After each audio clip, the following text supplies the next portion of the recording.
neste período, não? Esse período que aconteceu de um mês, e para a gente poder, né? Poder compartilhar com vocês o que foi feito, né? Durante este mês que a gente está... Estão conseguindo ver lá, vocês? Sim. Sim, professor. Sim. Ok. Vamos lá, então.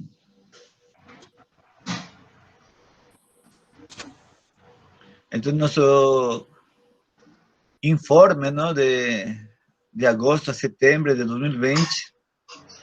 Mas antes queria dar assim uma boa noite a todos que estão presentes, professores do ensino básico, estudantes de graduação, mestres, estudantes de mestrado e todas as pessoas presentes aqui conosco, não é, para fazer esta webconferência, não, sobre o ensino de ciências. Bem, neste mês que passou, nós tivemos assim a sorte, não, de prestigiar a publicação, não, de um dos membros do nosso grupo de pesquisa, o Dr. Saulo César Seifer Santos, com seu trabalho na reflexão sobre o uso de analogias no ensino de ciências e o desdobramento multimodal da realidade, o exemplo de tópicos da teoria da evolução biológica, publicado na revista Investigações em Ensino de Ciências. Sim? Nos parabéns para o Saulo, não, que continua essa produção. Também nós submetimos mais um trabalho para uma revista Qualis, não é? Cujo título é O Uso de Jogos Educacionais em um Espaço Não Formal, com o tema da fauna amazônica em perigo de extinção, para a revista Paradigma, com a autoria de Ercilene Nascimento, Augusto Teran, Ailton Machado e Ana Márcia Pontes, tá? Então, se eu já vi lá, está em avaliação, em qualquer momento nós teremos notícias sobre a avaliação desse trabalho. Também nós submetimos dois trabalhos para congressos, sim? E neste caso específico para o 7º Simpósio Lazer Amazonas. A primeira titulada Aula Passeio no Bosque da Ciência, uma experiência de aprendizagem utilizando a flora amazônica na educação infantil, de autoria de Sâmia dos Santos e Augusto Teran. Também tem um relato de experiência no Bosque da Ciência, uso de um recurso da floresta para o ensino de ciências, de Ana Márcia Pereira, Ercilene de Oliveira, Augusto Teran e Eliane da Costa. A gente está esperando os resultados da avaliação. Também nós temos a notícia de um trabalho aprovado no 7º Simpósio Lazer Manaus, sim? Titulado Feiras de Ciências como metodologia ativa no ensino de ciências e matemática em uma escola do campo amazônica, de autoria de Érica de Souza e Souza, Ailton Machado, Augusto Teran e Silvia da Silva. E também, né, para finalizar, a gente está celebrando também, além do aniversário da Sâmia, né, 15 anos, o Dia do Biólogo. Né? E a gente, que é profissional, não, desta área, nós decimos que a gente tem assim, um amplo espectro para a gente se desenvolver, né? Desde a gente fazer a pesquisa científica, não, principalmente sobre as questões da biodiversidade, a gente também faz o ensino, não, no ensino básico, superior e na universidade, e também no mestrado e doutorado, e a gente atua também fazendo projetos voltados para a preservação da natureza. Isso é simplesmente um resumo muito resumido, não, da atuação do biólogo, sim? Porque dentro dessa área, não, que a gente trabalha, tem gente que faz parte da microbiologia, hoje bem presente com a pandemia da Covid, né? Tem imunólogos, não? Tem botânicos, zoólogos, ictiólogos, entomólogos, então tem toda uma ampla gama, não? Porque a biologia é a ciência que estuda os processos da vida, tá? Então, parabéns a todos também os biólogos que são presentes aqui no nosso grupo. E então nós vamos já iniciar agora sim nossa webconferência intitulada A Biodiversidade e o Ensino de Ciências. Então nos acompanham nesta noite a mestranda Ana Márcia Pereira como palestrante, pois a mestre Lívia Aguilar, palestrante, e a mestranda Fabiane Carvajal também, que vai ser nossa palestrante. Se todos eles vão trazer, né, temáticas relacionadas à biodiversidade e o ensino de ciências.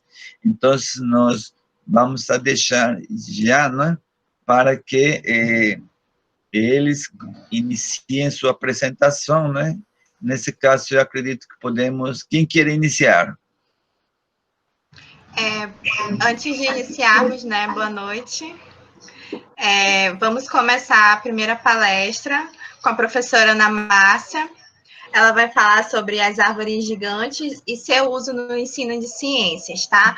Depois vai ser a professora Lívia e a professora Fabiane. Enquanto a Ana Márcia está falando, aí vocês podem manter o microfone desligado, tá? Enquanto os palestrantes estão apresentando. E aí, caso você tenha alguma pergunta, algo para contribuir, pode ir deixando no chat, que depois a gente vai ter esse momento de discussão. E aí, agora eu passo a palavra para a Ana Márcia, que ela vai ter 10 minutos para fazer a apresentação dela. E obrigada. Eu que agradeço, muito obrigada a todos. Eu me chamo Ana Márcia Pontes Pereira, sou professora, pedagoga da Secretaria Municipal de Educação, a CEMED, e também mestranda, né, no programa de pós-graduação em Educação e Ensino de Ciência na Amazônia, pela Universidade do Estado do Amazonas. E aí a gente vai conversar um pouco hoje, né? Deixa só eu... Ok. Sobre o meu tema de pesquisa que a gente vem desenvolvendo, e aí ele está naquela fase da pesquisa bibliográfica, né? Que aí a gente vai trabalhar as árvores gigantes e seu uso no ensino de ciências. E aí a nossa questão norteadora é de que forma trabalhar o tema das árvores gigantes da Amazônia no ensino de ciências, nos espaços educativos, favorece o processo de sensibilização sobre a preservação do ecossistema amazônico.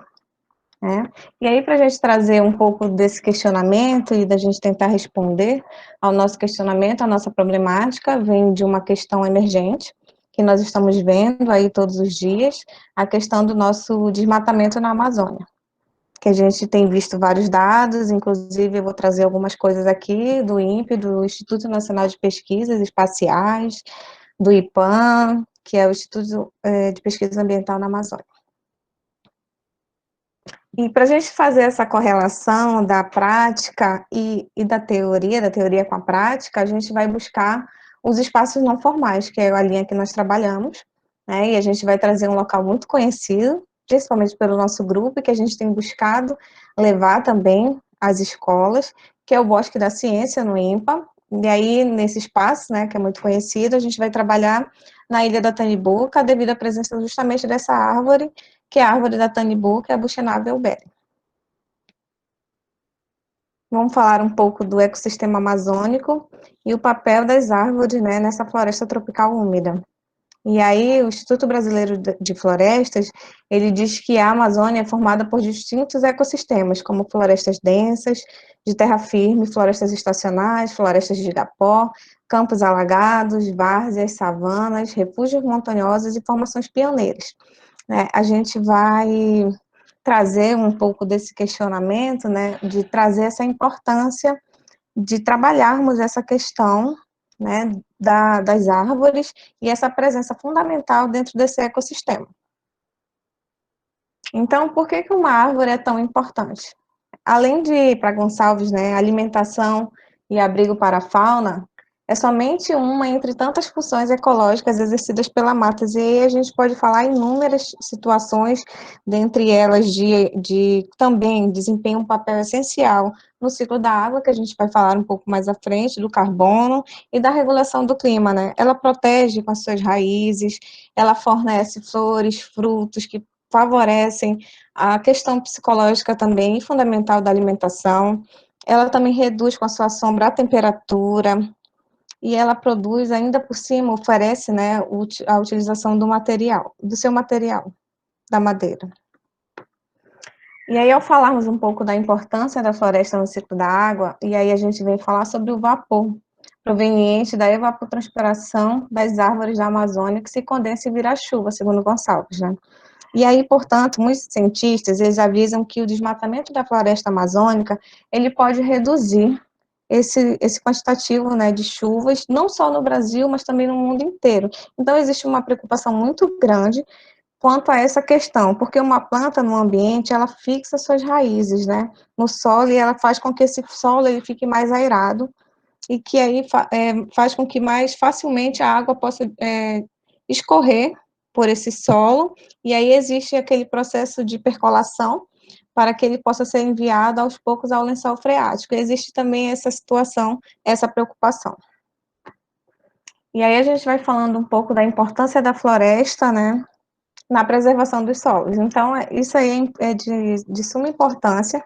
Um terreno para dias, né, sem vegetação, ele perde sua proteção natural contra esse calor do sol, e ele fica ressecado, ficando exposto à erosão. E aí, quando a gente fala disso, a gente vem falar também que sem a proteção assegurada com a vegetação, as águas das chuvas, elas carregam a terra do solo para os rios, e aí elas podem até acabar destruindo as nascentes. Todos os vegetais, areia, barro, acaba adentrando a, a esses rios, e aí ele vai causar a questão do desmoronamento das terras, que a gente ouve falar tanto, e é justamente por isso a importância dessas árvores, da conservação delas no solo, porque elas enraizam e elas fazem com que aconteça essa preservação, essa proteção do solo. E aí, quando a gente fala um pouco da questão das árvores emergentes ou árvores gigantes, né, a gente vem trazer um pouco do que o Olin diz, que ele diz que toda árvore ela é uma fábrica de oxigênio, a gente ouve tanto falar disso, né? As árvores, ao contrário dos animais, elas podem produzir seu próprio alimento, crescer unicamente através da luz do sol e do dióxido de carbono, né? Que aí a gente sabe que é um composto para a realização da fotossíntese. Então, quando a gente vem falar dessas árvores emergentes ou árvores gigantes, a gente vem trazer essa questão da junção de uma só, da oferta do produto, da madeira, até mesmo do desmatamento ilegal dessas árvores, que a gente precisa ter essa preocupação, e do que ela oferece, que é a questão da madeira para a construção, para a elaboração de imóveis, do artesanato, e, consequentemente, elas correm risco. Né? Então, a gente não vê nenhum outro lugar no mundo que possua tantas espécies, né? E aí explica por que a região é uma das maiores, com a maior biodiversidade do mundo. Então, nós precisamos ter essa visão e ter esse cuidado e se tratar. E aí, ao falar disso tudo que nós estamos trazendo, a gente precisa entender também sobre a questão do plantio. O plantio das árvores e a sua importância na educação. Então, uma única árvore, ela não forma uma floresta, não produz um microclima, ela fica exposta, desprotegida contra o vento e as intempéries, segundo o Oliver. E aí, consequentemente, por outro lado também, muitas árvores, elas juntas criam um ecossistema, que atenua, né, todo esse excesso de calor e frio. Ela também armazena um grande volume de água e aumenta a umidade também nesse local.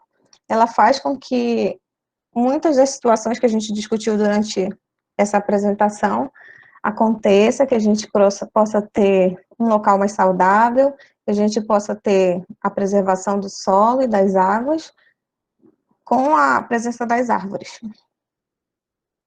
E aí eu gostaria de trazer um pouco de reflexão do tema que nós estamos trabalhando, da nossa problemática, que eu tenho observado, tenho pesquisado, e uma delas é que nós podemos verificar eu trouxe para nós pensarmos, o Amazonas teve um aumento de 51,7% na quantidade de focos de queimadas registrados nos 6 primeiros meses de 2020, em comparação com o mesmo período do ano passado, conforme os dados do Instituto Nacional de Pesquisa, o INPE, e esses dados foram publicados em julho deste ano. De acordo com o relatório também do Instituto de Pesquisa Ambiental da Amazônia, o IPAM, também divulgou, e agora em agosto deste ano de 2020, quanto mais queimadas na floresta, maior será a poluição do ar, consequentemente maior o surgimento de doenças respiratórias, coisas que a gente já percebe, já vê, e a gente só vê se agravar mais quando a gente vem falar da situação que nós estamos vivenciando, a questão da pandemia, né? Então, eu apresento aos senhores o meu referencial e eu agradeço pela participação de todos. Nossa. Obrigada, professora Ana Márcia, pela sua apresentação, né? Um tema muito pertinente, trazer a diferença aí das árvores gigantes, das árvores emergentes, a importância, né, no ensino de ciências. E antes de nós darmos continuidade à nossa segunda palestra, eu peço que vocês se identifiquem no chat, coloquem seu nome, se você é aluno de graduação, se você é mestrando, trabalha na educação básica, para a gente conhecer um pouquinho, né, vocês e quem está participando das nossas atividades, né, online. E agora eu vou dar a palavra para a professora mestra, a Lívia Amanda Guiar.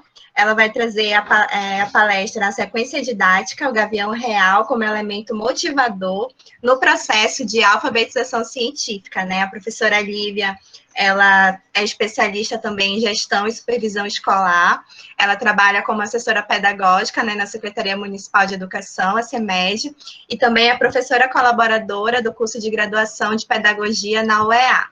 Então, a professora tem agora 10 minutos para apresentar, e boa apresentação, Lívia. Obrigada, professora Sâmia. Eu vou botar aqui a apresentação.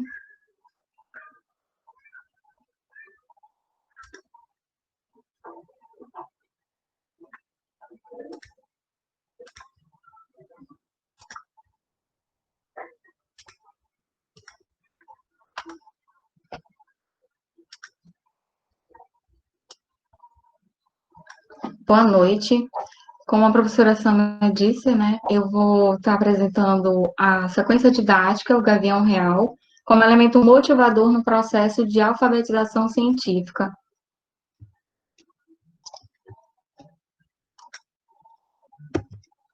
Aqui um pouco do... Eu me chamo Lívia Amanda, né, de Aguiar. Como a professora Sâmia já fez a apresentação, tenho um mestrado pelo programa Ensino de Ciências na Amazônia, especialista em gestão e supervisão escolar, graduada em pedagogia. Atualmente estou como assessora pedagógica na Secretaria Municipal de Educação.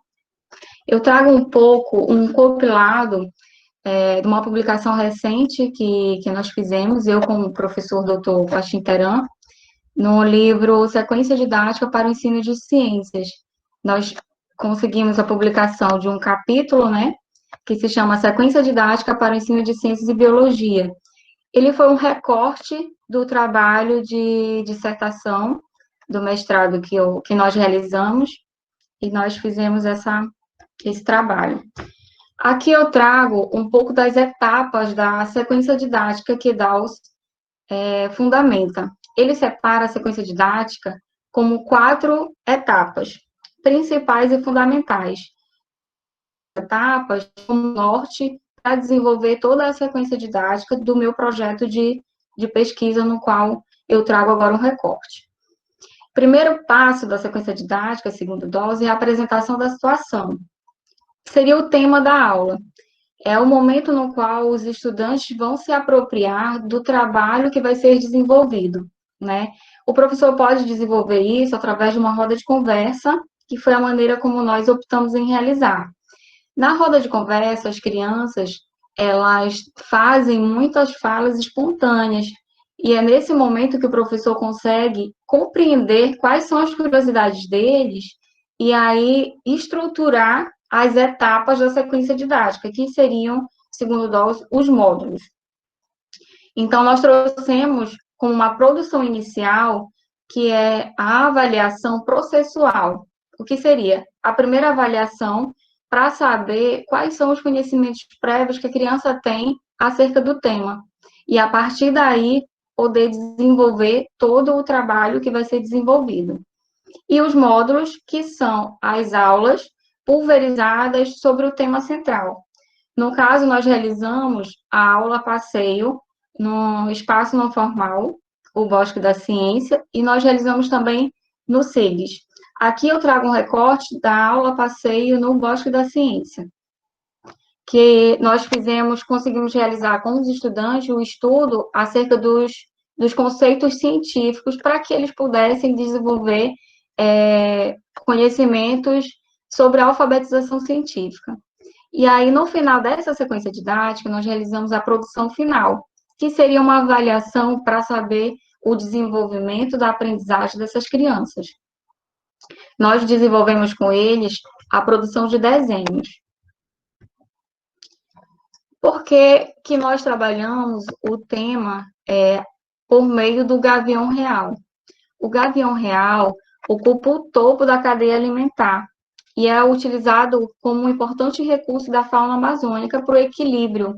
Então, por isso, nos chamou muita atenção para desenvolver essa sequência didática a partir do gavião real.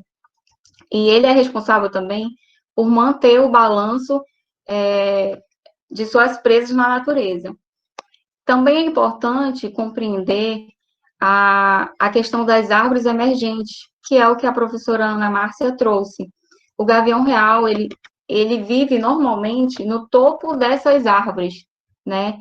Então, onde ele é encontrado? Na floresta densa, nas galerias, ele vive na copa das árvores, apesar do seu tamanho, porque ele é um animal grande, pesado, mas ainda assim, ele habita as maiores árvores.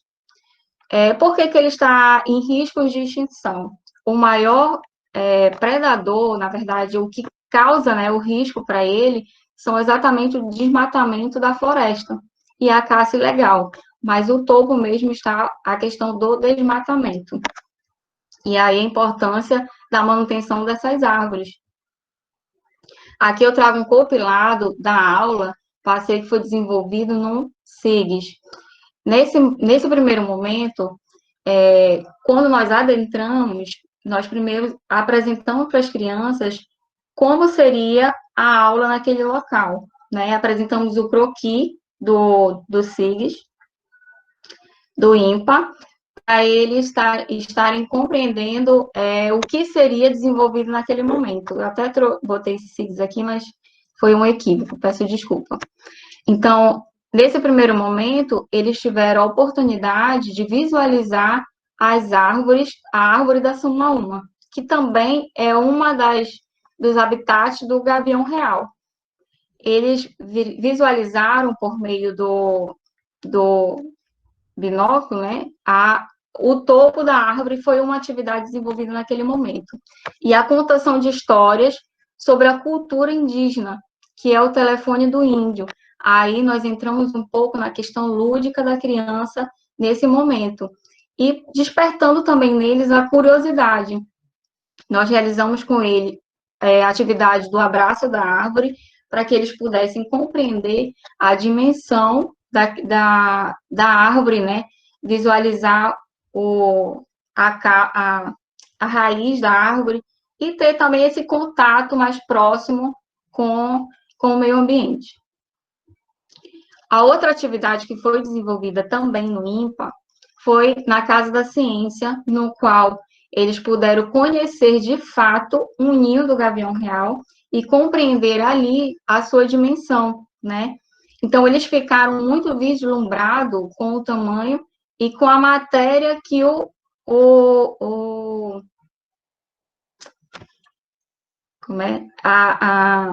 ninho do gavião real é formado, né? Por pedaços de galhos pequenos, eles são coletados pelo próprio gavião real da floresta, extraído, e ele vai montando o seu ninho. O ninho que tem presente no INPA, ele foi extraído porque o INPA ele tem um projeto de pesquisa voltado à conservação do gavião real. Então, foi extraído um ninho que já estava abandonado na floresta e foi colocado lá. Eu visitei esse local algumas vezes antes de levar a criança. Até importante também para a gente poder conhecer o ambiente com o qual vamos trabalhar. Eu trago aqui embaixo, na ilustração, a figura A, que foi a primeira vez que eu visitei. Estavam lá um ninho e 2 gaviões reais representativos, né? Foram feitos manualmente por uma pessoa que cedeu, fez a doação para o local.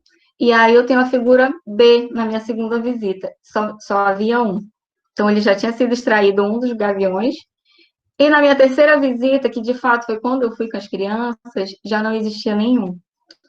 Então, era algo que eu gostaria de ter apresentado para eles, mas esses locais, eles são muito dinâmicos. Então, existe essa mudança do espaço que a gente também tem que contar que isso pode acontecer durante o processo. Quais foram as contribuições dessa aula, dessa sequência didática para as crianças? Eles puderam compreender os conceitos de cadeia alimentar, né, como uma importante ferramenta para a promoção da alfabetização científica. Foi possível ver, através das falas das crianças, a compreensão, o que eles conseguiram compreender acerca do tema, a ampliação do conhecimento. As falas deles, curiosas, que queriam compreender um pouco mais. Isso tudo nós conseguimos fazer um compilado e aí entender quais foram a compreensão dessas crianças acerca do tema. E outra coisa muito importante foi que, durante o processo, na verdade, no início, nós achávamos que as crianças iriam ter um pouco de aversão ou medo do gavião real, por ele comer outros animais, por ele ser um predador. Mas não. Essas crianças, embora sendo pequenas, elas já têm a compreensão de conceitos como animais carnívoros, herbívoros, ovíparos.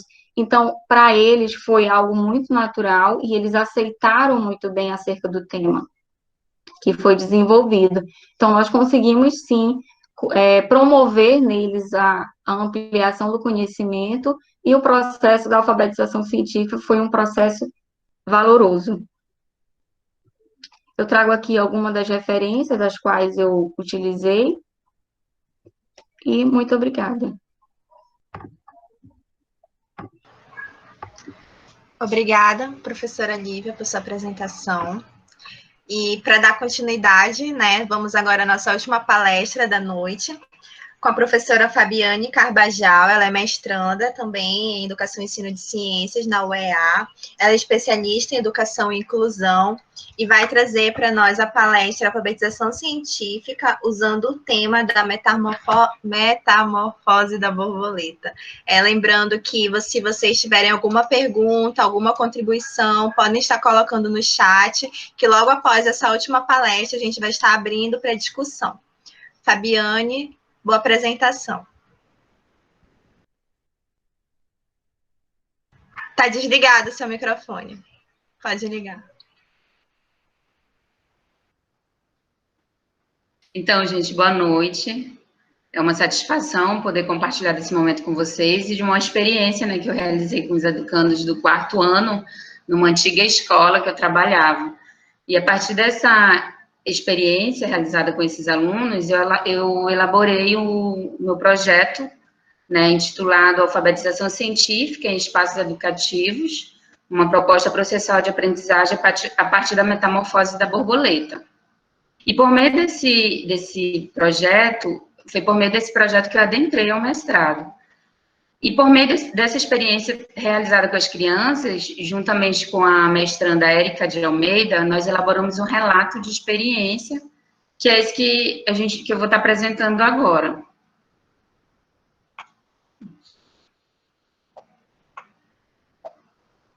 Vou colocar aqui para apresentar.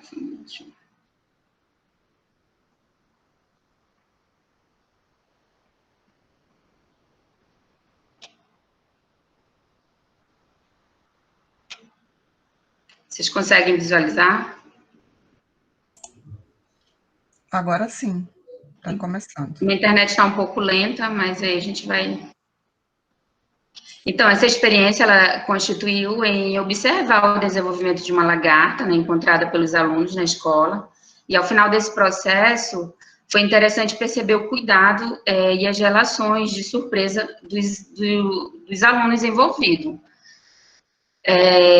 E por meio dessa experiência, foi possível observar a relevância, né, de se trabalhar a alfabetização científica no ensino de conceitos ligados aos fenômenos da natureza. E percebemos a importância de realizar experiências, né, que despertem o interesse e ajudem no processo de aprendizagem dos alunos. O título do relato é Alfabetização Científica, usando o tema Metamorfose da Borboleta. Então, para a gente falar um pouco, adentrar o nosso tema, eu trouxe Maridiano, né, em 2009, que ele vem falando sobre a biodiversidade, né, em contextos educacionais. Ela implica não somente nos aspectos conceituais, mas também na compreensão de dimensões culturais, econômicas, sociais e ambientais. Então, dessa forma, a gente compreender sobre a biodiversidade parece uma tarefa árdua, mas pode ser simplificada se deixarmos de insistir no ensino abstrato, né? É preciso conduzir os educandos a processos de conhecimentos que estimulem sua percepção. Então, dessa forma, a gente desenvolveu essa experiência, né, com o objetivo de interagir com as crianças e com o meio ambiente. E ao relacionar o tema biodiversidade e ensino de ciências, percebemos que ao longo dos séculos, o ser humano ele se distanciou gradativamente da natureza, ocorrendo com isso um distanciamento entre si e as demais espécies de seres vivos. E, em vista disso, os processos educativos ele devem ser voltados para a transformação cultural e ética do ser humano, né, de forma que este retorne, né, ao contato com a natureza e desenvolva um senso de conservação, de preservação à biodiversidade. Também não dá para falar sobre biodiversidade sem não falar da alfabetização científica. Eu trouxe aqui no nosso slide a fala das crianças, né, borboleta, símbolo de mudança da alma e da criatividade. Eu achei interessante trazer a fala delas, porque foram algumas falas, né, que eles demonstraram no momento da experiência. E achei legal trazer para vocês. A minha tela está travando, eu não sei como é que está de vocês. Então, o Chassot 2003, ele fala sobre a alfabetização científica, né, que é uma vertente muito importante dentro da área educacional, já que se torna necessário formar cidadãos críticos cientificamente. Ou seja, por meio da alfabetização científica, pode-se trabalhar a sensibilização sobre a conservação da natureza, em busca de uma sociedade mais preocupada com o meio ambiente, né? E a gente entende, assim, a importância do contato do aluno com o meio ambiente. E por meio dessa experiência, né, cujo objetivo foi observar o desenvolvimento de uma lagarta, percebemos a relevância da interação do educando com o meio ambiente.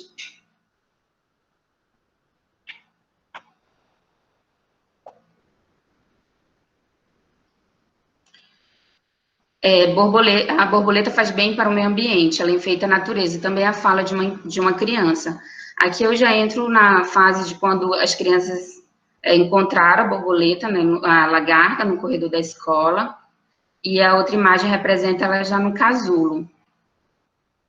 E a nossa experiência, ela iniciou de maneira espontânea, quando os alunos encontraram uma lagarta no corredor da escola, na hora do intervalo, e todos ficaram encantados com aquele novo ser, né, que surgiu ali. E ao percebermos o entusiasmo dos educandos, nós resolvemos levar para a sala de referência. E com a discussão suscitada por eles próprios, nós vimos uma possibilidade de se trabalhar um conceito muito importante, né, biologicamente, que é a metamorfose. E durante 15 dias, foi observado o desenvolvimento da lagarta, passando pela fase da pupa até a fase da transformação em mariposa, e os alunos, então, começaram a observar e questionar. o que aconteceria com a lagarta. Eles levantaram a hipótese de que ela poderia se transformar em uma borboleta, e a partir desse momento eles colocam folhas, galhos dentro do aquário, né, e iniciou-se as observações. Os alunos, eles tinham um caderno, onde eles faziam suas anotações, alguns alunos faziam as suas anotações, outros não, só observavam mesmo, né, e esse registro ele foi bem importante para o momento da discussão final do processo. A lagarta, ela passou a ser uma espécie de mascote da turma, no qual os alunos deram o nome para ela de Rosa. E isso demonstra assim, um afloramento, né, do lado afetivo das crianças. E no decorrer dos dias, a gente foi observando aquele pequeno ser, né, sair da fase larval, que era lagarta, e atingir a fase da pupa, com a formação de casulo. E após 15 dias de observação, a transformação esperada ocorreu. E por meio da metamorfose, a lagarta se transformou em uma mariposa, que foi uma surpresa para as crianças, porque eles esperavam uma borboleta, né? E assim a gente explicou para as crianças que, para atingir a fase adulta, é necessário que a borboleta e a mariposa, elas passem por esse processo de metamorfose, né? Que é um período de transição no qual algumas espécies de animais, elas possuem o estágio larval, passa para chegar na fase adulta. Foi explicado também que as borboletas e mariposas, ela têm um papel fundamental na polinização das flores, e as lagartas, que são as larvas, elas podem, por sua vez, causar danos nas lavouras, mas elas podem contribuir, né, com a fertilização do solo por meio das suas fezes. E assim, após o processo da metamorfose, foi possível notar algumas reações dos alunos, né? E suas conclusões. Aqui essa imagem representa no momento que a Rosa saiu do casulo, e aí eu trouxe algumas falas, tinham várias coisas bacanas, mas eu selecionei algumas, né? Então, começa assim, olha, ela é marrom, a borboleta faz bem para o meio ambiente, ela enfeita a natureza, borboleta é liberdade, alegria e cor, ela se camufla para se proteger, não é uma borboleta, ela tem que ir para o ar livre, ela faz bem para o meio ambiente, olha, ela é aveludada, temos que cuidar das mariposas e borboletas, elas ajudam no meio ambiente, não podemos matar e nem assustar ela é linda e enfeita a natureza. Então, assim, a gente percebe, por meio da fala dos alunos, que a curiosidade ela é de grande relevância, né, para a aprendizagem. E os alunos, eles manifestaram essas conclusões, alguns se ligaram nas características, né, da morfológica do inseto, como a cor, a textura, outros em sua importância. Um aluno enfatizou que não era uma borboleta, então foi explicado para ele que era uma mariposa, que ela fazia parte do mesmo grupo das borboletas, e foi explicado também as diferenças existentes entre elas. E essa experiência, ela finalizou levando a mariposa para soltar no jardim da escola. Então, assim, dessa forma, a gente entende que a escola ela deve promover um espaço propício, né, para o conhecimento científico, por meio de experiência, né, Cascais e Facteran 2016, eles falam que o ensino de ciências no espaço escolar é de grande importância para o processo de alfabetização científica, mas para isso é importante que propicie, né, esse ambiente de interação com os alunos, por meio de pequenas experiências.